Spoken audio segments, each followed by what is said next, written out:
Breaking news into CBS Sports HQ, Caitlin Clark took to social media to announce that her season is over. Clark hasn't played since July 15th after suffering a groin injury. She was limited to just 13 games this season. The Fever are 13-15 without her this year and just a game and a half ahead of the Sparks for that final playoff spot. The WNBA just got smacked with the kind of reality check that hits harder than a rookie airballing a free throw.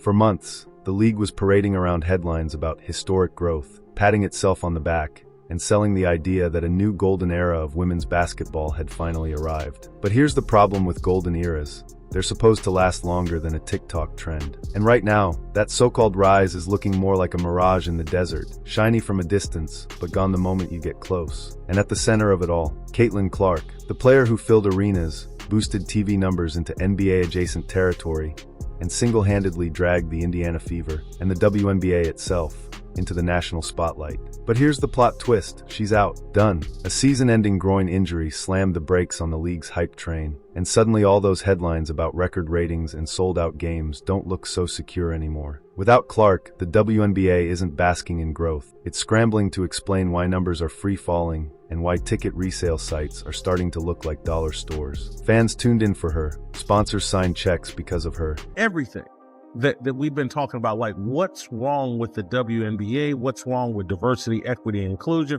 what's wrong with this race agenda, what's wrong with this Black Queens agenda. And so he's written a story about Nike and why Nike has been reluctant to take advantage of Caitlin Clark. And TV networks built their summer schedules around her. Now she's gone, and the panic is spreading through league offices faster than bad refereeing spreads through a Fever game. Buckle up, because we're about to break down how one player's injury just exposed the league's biggest, ugliest secret. Caitlin Clark's absence wasn't just a random Tuesday headline. It was the gut punch everyone feared but nobody wanted to admit was possible. On July 15th, she went down with that groin injury, and from that moment on, the league turned into a masterclass in dodging questions. The Indiana Fever issued the usual vague updates. Day to day, she's progressing. Don't worry, she'll be back soon. As if fans couldn't see the writing on the wall. Reporters kept asking, timelines kept getting fuzzier, and the WNBA acted like throwing a smoke screen would keep fans glued to the product. But then Clark dropped the bomb herself. One simple, brutal line. I will not be returning this season. No drama, no theatrics, no false hope. Just a flat-out announcement that ripped the bandage off and exposed what the Fever and the entire WNBA were too scared to say out loud. Caitlin Clark released a statement saying this: I had hoped to share a better update, but I will not be returning to play this season. I spent hours in the gym every day with the singular goal of getting back out there. Disappointed isn't a big enough word to describe how I am feeling. I want to thank everyone who had my back through all the uncertainty. This has been incredibly frustrating, but even in an instant, every illusion of a miraculous playoff comeback evaporated. And just like that, the golden ticket was gone. The ripple effect was immediate. Fans who had circled games on their calendars months in advance, sponsors banking on Clark-centric broadcasts, and TV executives who sold ad slots at premium rates. All of them suddenly realized they were holding an empty bag. The league's best storyline wasn't, which team will win the title? It was, how long can Clark carry the hype machine? And now that storyline is over. Without her, the WNBA isn't a rising empire. It's a shaky business model built on one superstar who won't step on the floor again until 2026. Now let's talk about the part the WNBA really doesn't want you to look at, the numbers.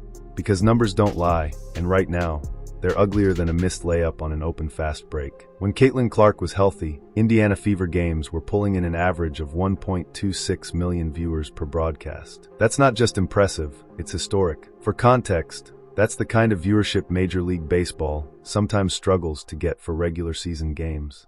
Well, it appears that Caitlin Clark fans have listened. Last night, I received the ratings for the first round of games for the Chase for the Golden Toilet.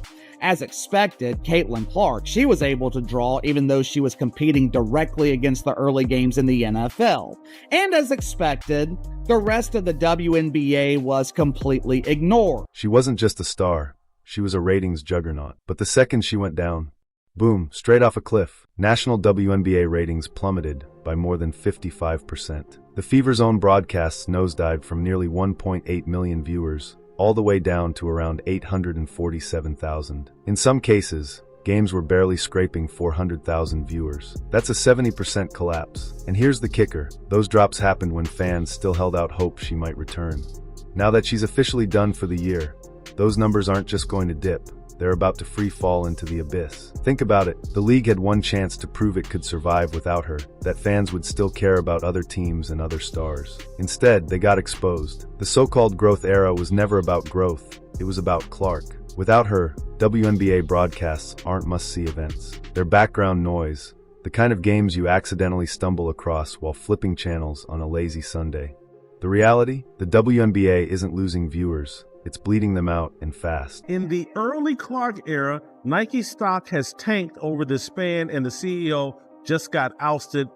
By the way, though Clark got famous around 22, if you want to buy her shoe, you could be waiting until 2026 to 2027. He goes on to point out, like, Caitlin Clark's in her first NBA playoffs, first NBA season, and she's wearing Kobe Bryant shoes. If you thought the TV ratings were brutal, wait until you see what's happening with butts and seats. Because when Clark went down, so did the resale market, and the numbers are flat out embarrassing. Let's take one example. Right after her injury, Fever ticket prices on resale sites were averaging around $86. Not cheap, but fans were still paying it because Clark was the main attraction. Fast forward just 2 days after she announced she was done for the season, and those same tickets were suddenly going for $25. That's not a price drop, that's a clearance sale. You can barely buy popcorn and a soda for that at most arenas, but suddenly you could get a whole WNBA game. And it's not just Indiana. The Washington Mystics even tried to cash in on Clark Mania earlier this season by moving a game to Baltimore's 12,000-seat CFG Bank Arena. Smart move, except once Clark was out, demand collapsed. Fans weren't paying premium prices to watch the Mystics. They were paying to watch Caitlin Clark. Without her, tickets dropped so low, they were literally being listed for $1. Finally being proven without a shadow of a doubt. Caitlin Clark is a megastar. Caitlin Clark is a box office draw, while the rest of the WNBA, it is nothing but a polished turd. Yes, you heard that right. One single buck. That's not marketing, that's desperation.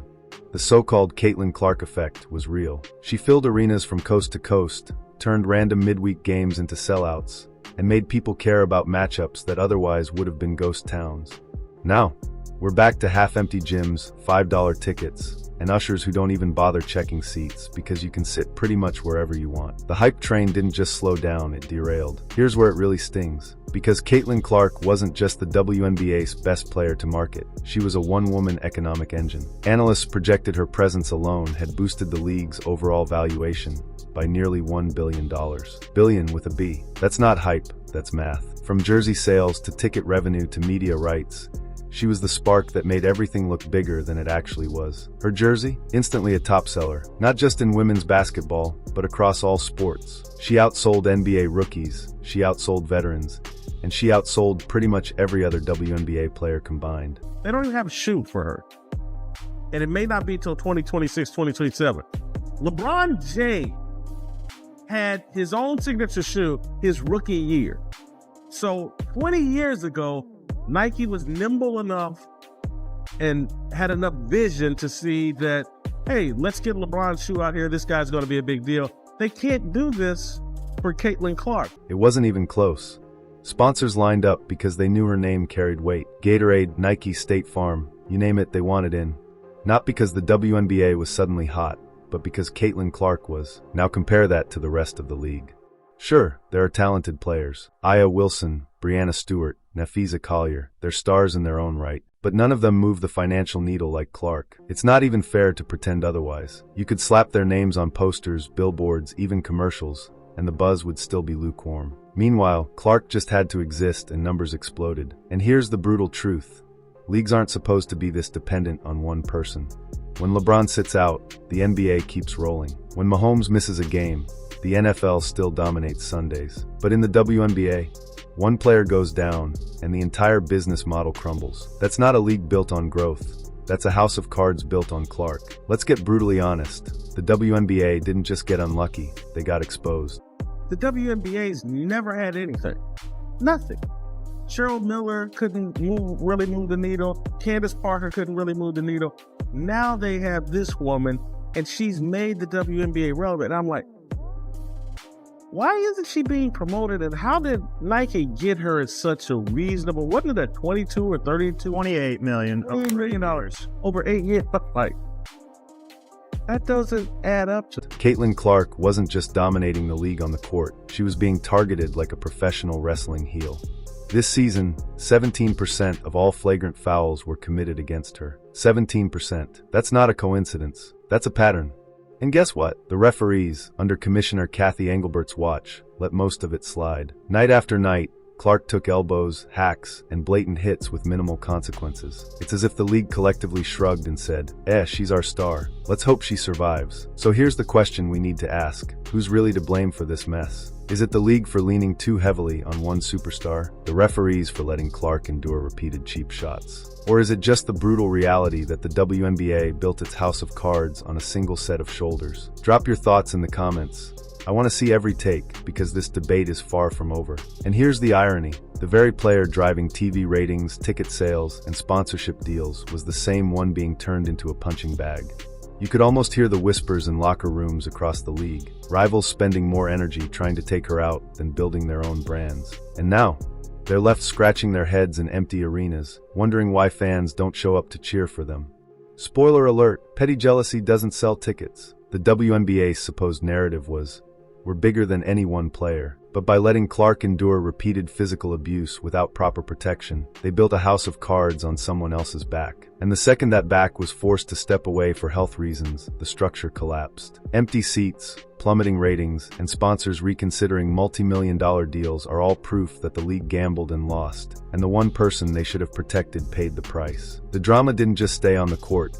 It spilled into locker rooms across the league. Players spent more energy trying to take Caitlin Clark down than building themselves up. Every cheap foul, every elbow, every strategic trash talk was aimed at her. And while that might make for an intense highlight reel, it doesn't fill arenas, it doesn't sell jerseys, and it certainly doesn't keep casual fans tuning in. Now, with Clark sidelined, all that effort looks, well, kind of pathetic. Rivalries that were hyped as must-watch matchups, like Clark versus Angel Reese, suddenly feel hollow. Empty seats echo where chants used to roar. Fans who came for Clark aren't sticking around for who can beat Angel Reese this week. The league essentially spent months convincing fans to watch a star only to leave the competition as the main event when the star isn't there. It's like a movie trailer promising Tom Cruise in every scene, but halfway through, he vanishes and you're stuck watching extras stumble around. Even the social media narrative can't cover it. Players who tried to build hype off Clark's presence are now left with the glaring realization that their personal brands aren't strong enough to stand alone. The spotlight has shifted, and the message is clear. If you build a league around one superstar, your rivalries, your drama, and your marketing all collapse the second that superstar isn't on the floor. The WNBA's locker rooms have talent, no doubt, but talent alone isn't what filled arenas this summer. Caitlin Clark was, and now that she's gone, everyone's learning that lesson the hard way. The fans have spoken, and let's just say, it's not pretty. Social media is littered with posts that boil down to one simple message. If she's out, I'm out. Casual fans who were drawn in by Clark's college heroics and her fearless play have completely checked out. Suddenly, the excitement that fueled packed arenas and skyrocketing ratings has vanished. Tweets, TikToks, and Instagram posts are dripping with frustration, disappointment, and a healthy dose of sarcastic rage. Some fans are mocking the league's attempts to hype replacement storylines, while others are posting empty arena pics like they're evidence in a courtroom trial. Even sponsors and networks are panicking quietly. They bought into Clark's presence, and now they're left scrambling to figure out how to sell a postseason that's missing its centerpiece. ESPN and ABC already saw ratings plummet by more than 55% during her first absence. Imagine what a full playoff stretch without her looks like. It's not a ratings dip. It's a freefall into irrelevance, and the league's messaging isn't helping. They try to push team depth and competitive parity, but casual fans aren't buying it. The narrative of the WNBA being bigger than one player has completely fallen flat because the player it was built around is gone. And here's the kicker. The outrage isn't just online. Fans who made travel plans, bought pricey tickets, and invested emotionally are now reassessing whether they'll ever return. The WNBA hoped to retain viewers with alternative storylines, But the harsh reality is that Clark wasn't just part of the league's narrative, she was the narrative. And without her, social media isn't buzzing. It's echoing empty seats, canceled plans, and missed opportunities. At the end of the day, the WNBA learned a lesson the hard way. When your empire is built on one star, you protect that star at all costs, or face the collapse that comes when the lights go out. And right now, the lights are out. Make sure to like, subscribe, and hit that notification bell, because this story isn't done. We'll be watching the ratings, the playoff chaos, and the post-Clark fallout unfold in real time, and you won't want to miss it. The cruelest part, Caitlin Clark gets to sit back, recover, and watch the league she carried crumble without her lifting a finger. She didn't just survive the season, she exposed the WNBA's fragility in the harshest, most brilliant way possible.